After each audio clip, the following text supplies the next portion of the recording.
Oh my god.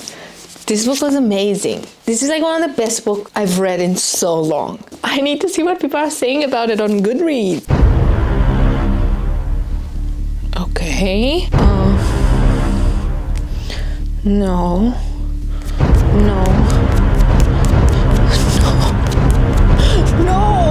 I thought my taste was impeccable. No.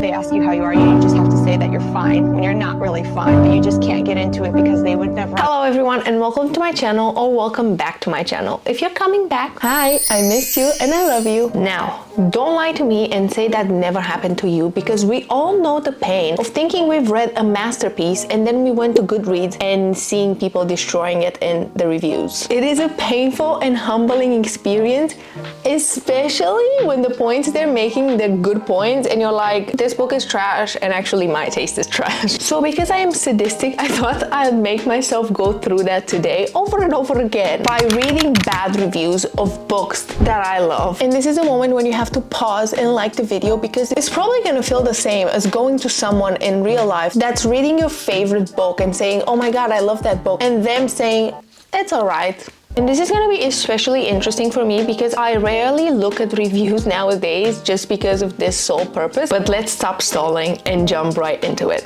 I have my handy dandy computer. I thought we might play it safe and start with like a safe-ish book, which is Anxious People by Frederick Bachman, because I feel like it's hard to hate on Frederick Bachman. He writes such wholesome stories and I feel like it would be so hard to roast his books. This book, I rated it a 5-star and it has an average rating of 417. Not bad out of almost 800,000 ratings. I don't think anyone would rate this lower than a 3-star. It's such a good book. Oh. Never mind. Okay, so we're just gonna jump straight into the 1 stars because apparently there is some. This book should have been called Annoying People. Unrealistic, so repetitive. The police interviews were simply ridiculous. Borderline stupidity is what's considered humorous in this novel. Okay, bold of you to assume that Frederick didn't consider this title already. Maybe Annoying People was the first title that he thought of, so you never know. Also, dude, unrealistic? It's almost as if we're reading a novel, like a fiction novel. And the police interview points, like, dude, it's satire. That's the whole point of this book. We're laughing at how dumb people can be under pressure, and also these people are trying to cover for someone. So I feel like the point, like right over your head. Next one. I think this might be my least favorite book I've ever read. I know reviews are super high for this one, but I honestly think I'd rather get a root canal than have to read this one. I only finished so I could rate it. Okay, so apparently someone didn't get a root canal before, because you know those are painful. Like I would sit through Icebreaker again than get a root canal. But kudos for you for finishing it, because that shows endurance and you're gonna need that if you're ever gonna get a root canal, just saying. I did not like this book. A little kid could have written a better plot than the author. Have you met little kids? Their plots are like, and then the truck turned into a dragon and the dragon jumped into the well and then everything exploded and sparkled. But Bachman's whole thing is not crazy stories and plot twists, is character development and empathy, and that's why people connect with the books. It's not about the crazy plots. Yeah, guys, this is gonna be hard. I can't, I'm already getting annoyed at these people because they're like, how can you not get the point of the books? You know? Okay, let's move on. The story is all about a girl who goes to a bank for a robbery because she wanna have money to rent a house, but the bank is out of money. Then she goes to an apartment to hide from the police and makes the people hostage. And then the hostages plan on helping her to get her out of the situation. 2 policemen, father and son, work on this case, and one of them ends up helping the girl too. I'm confused. You just described the plot, and the plot that was already said to you that's gonna happen, and you're like, it's like describing a rom-com boy meets girl, they fall in love and they live happily ever after, and then you're mad about it.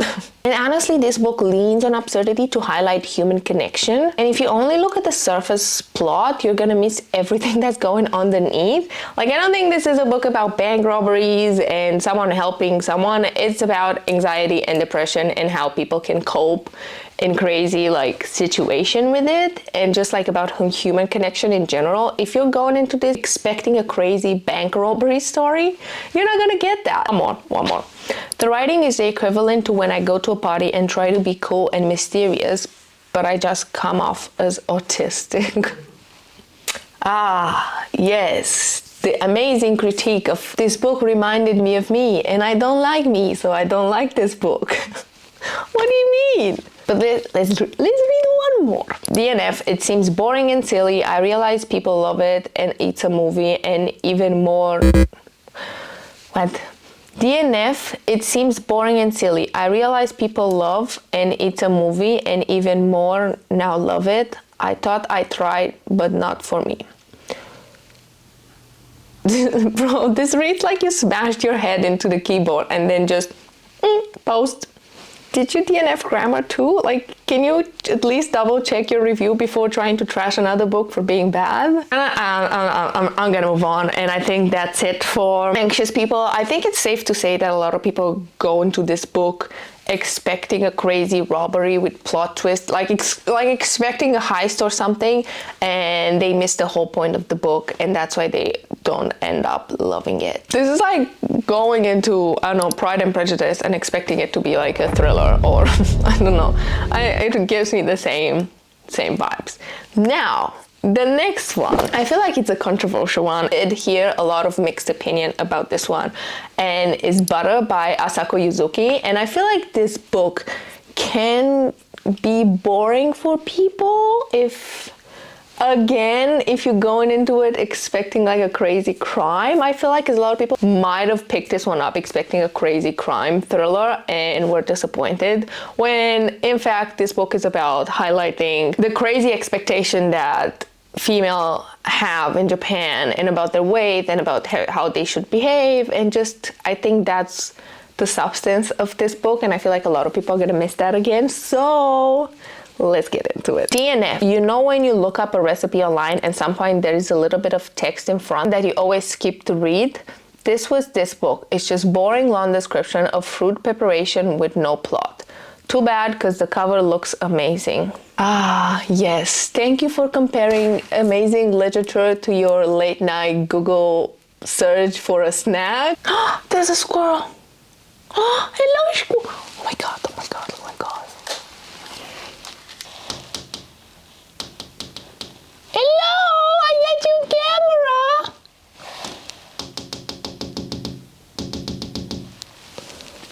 Oh my god. I freaking love squirrels. I'm a cat. Okay, where were we? Yeah, amazing. Compare this with the freaking Pinterest recipe. Yeah, what? I feel like this book is way more about atmosphere and sensory detail than fast-paced plot. Also, did you went in here for the recipes? Like, I'm so confused about this one. Like, just boring long description of food preparation with no plot? Are you treating this book as a cooking show? Like, I'm so confused. Were you expecting this to be a cooking book, and were you upset by everything else that was happening around it? Like, next we'll review Shakespeare by the kitchen scenes. The last chapter was her just cooking a turkey. Riveting review, what can I say? Yeah, chapters end with different actions. Thank you for saying that. Also, I feel like, again, you missed the whole point of the end of this chapter. We get to see our character grow and accept some stuff about herself, but again, let's move on. I would rather be beaten with a sock of butter than read another page of this snooze fest. Death by Butter. Honestly, this would have been a good title for this book. Asako Yuzuki, you should contact me. maybe do another cover. Honestly, that's a very specific form of torture. Like, who wakes up and say this? Ah, yes, I want to avoid this book by Daria Salt. Very aggressive review, I will say. This seems like someone's very passionate about not liking this book, so I'm not gonna talk more about it because this person's gonna come for me. Probably gonna throw feta at me. There's not much to say about this book other than it was the most boring book I've ever read. Don't be fooled by the blurb. Don't be fooled by the blurb. There's basically no serial killer aspect at all. It's about a woman cooking a lot and being called fat when she's 5'2" and 59 kilograms. I feel like the hints are there in his or her review. They're there. Yes, it's about a woman who's very tiny and she's not really fat, but it's considered fat in Japanese standards, and that's why it's so hard.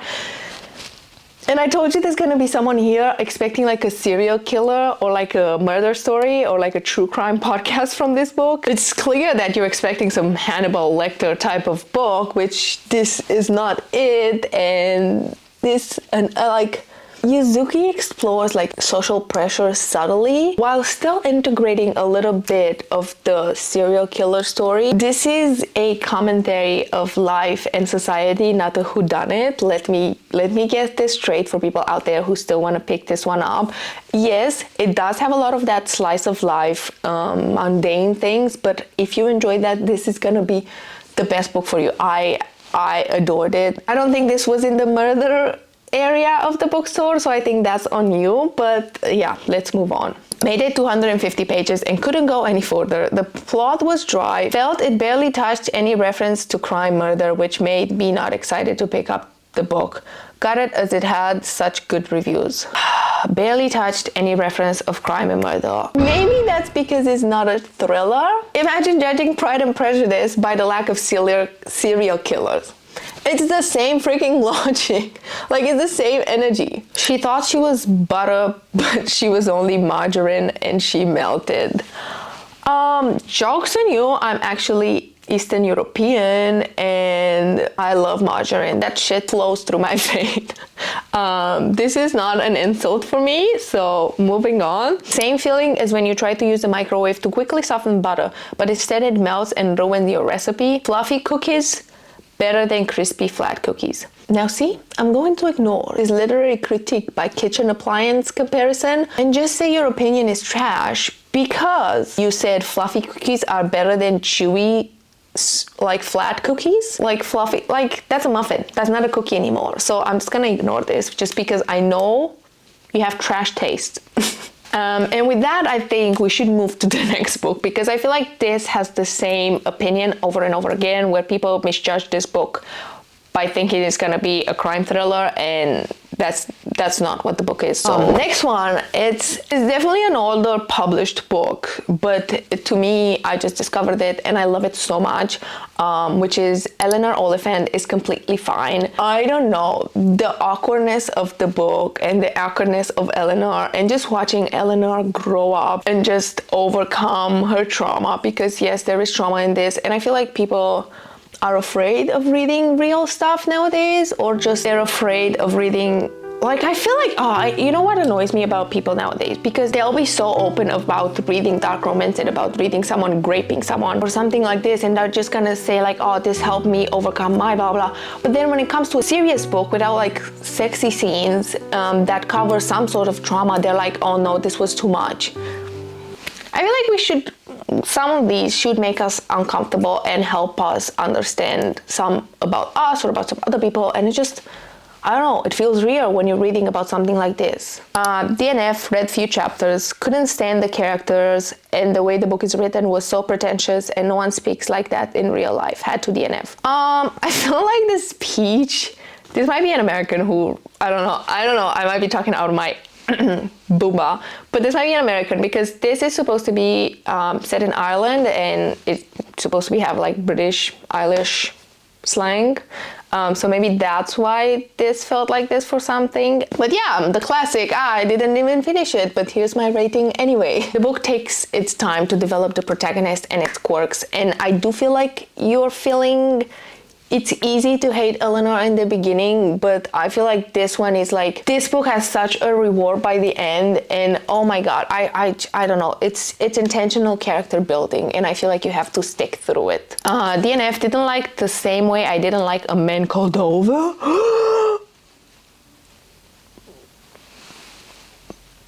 Trash. Also, oh yeah, I didn't finish it, but I'll compare it to another book that I didn't finish either. So, literary connoisseur.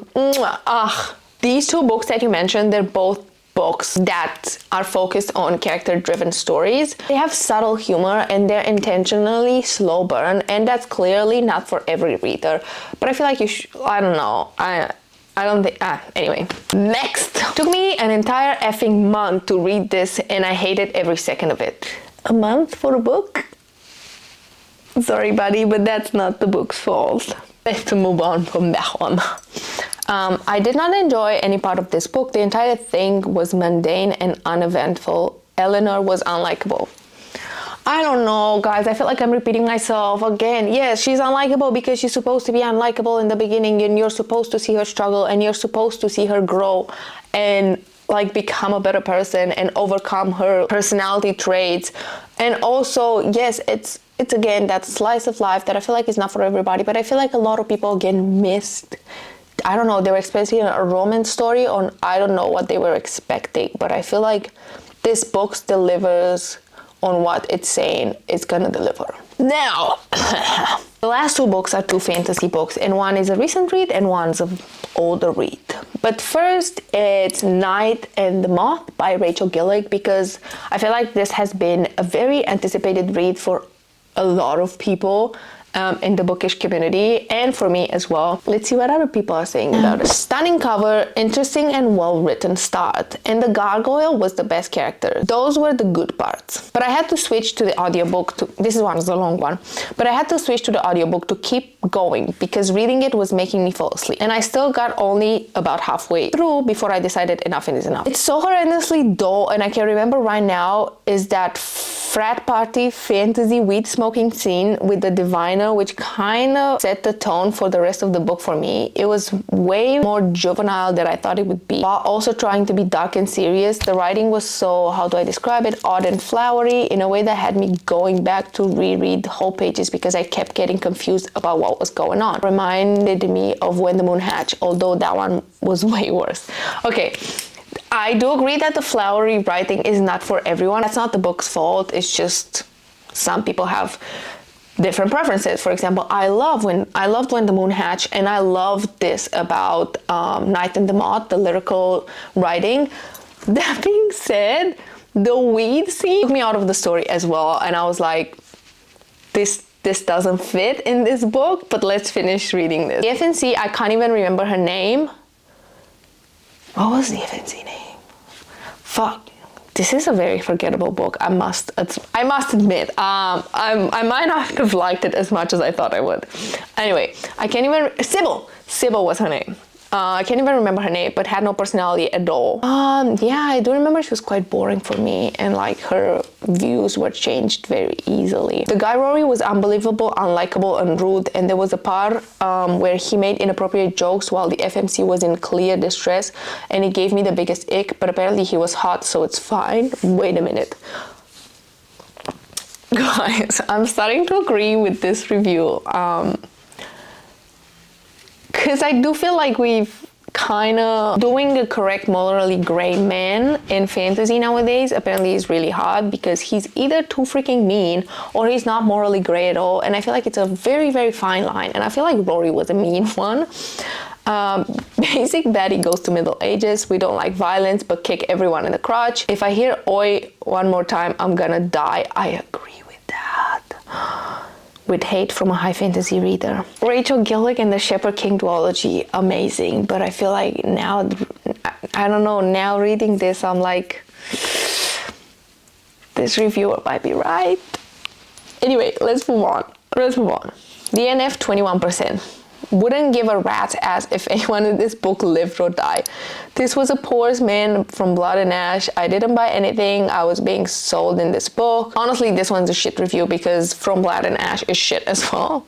I'm sorry if you love From Blood and Ash, but I feel like, oh, that series is so long for no reason whatsoever. I feel like I got through 2 or 3 books and I was just like, this is bad. Like, the first book was kind of fine, but I feel like From Blood and Ash is trash as well. So I'm sorry, I can't take this as a serious review. See, this is where I'm like, sometimes my taste is trash and sometimes I go by the vibes. And I feel like the only reason I like this book was because of the gargoyle. Like, I feel like if the gargoyle wasn't there, I might have the same opinions.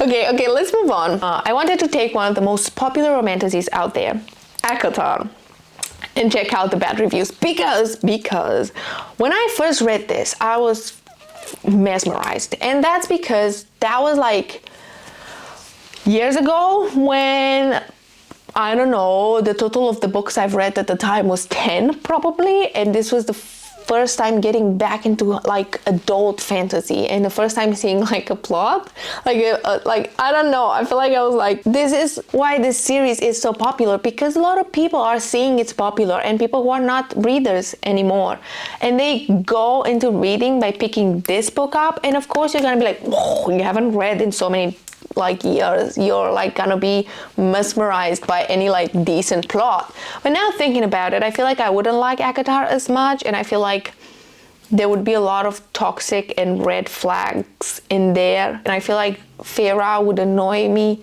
so damn much, and I just wanted to see if I was right and other people find Farah annoying, or it's just my little tingly spidey senses. But I'm a second away from dousing myself in gasoline and lighting myself on fire just so I never have to look at this book again. Guys, I kind of want to read it again and see what I think about it now as like a mature reader because I feel like this would be me. Acotar is fine. It's fine, but I feel like it's fine for a beginner reader. Acotar drinking game. What do you need? A copy of Acotar, an alcoholic beverage of your choice, 1 or more friends to play with. Drink every time you read the words.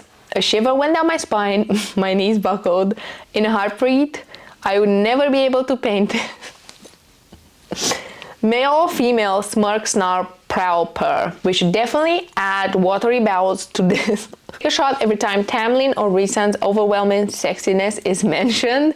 The word claim is used in connection to sex. Farah uses slurs or blames her dad for being disabled. Oh no! Bonus. Finish your drink when Farah is harassed by Tamlin or Rhysand, but in a sexy way, so it's okay. Farah complains about how difficult that ridiculous riddle is. Oh my god, the freaking riddle. I was like, I'm sorry. Like, Sarah, you could have chosen a better one, I'll be honest with that. I feel like I would find Farah so annoying. Oh my god, this is so right. Yeah, this was interesting, especially Night and the Moth, because I was like, I love that book, I stand for it, and now I'm just like, is it good?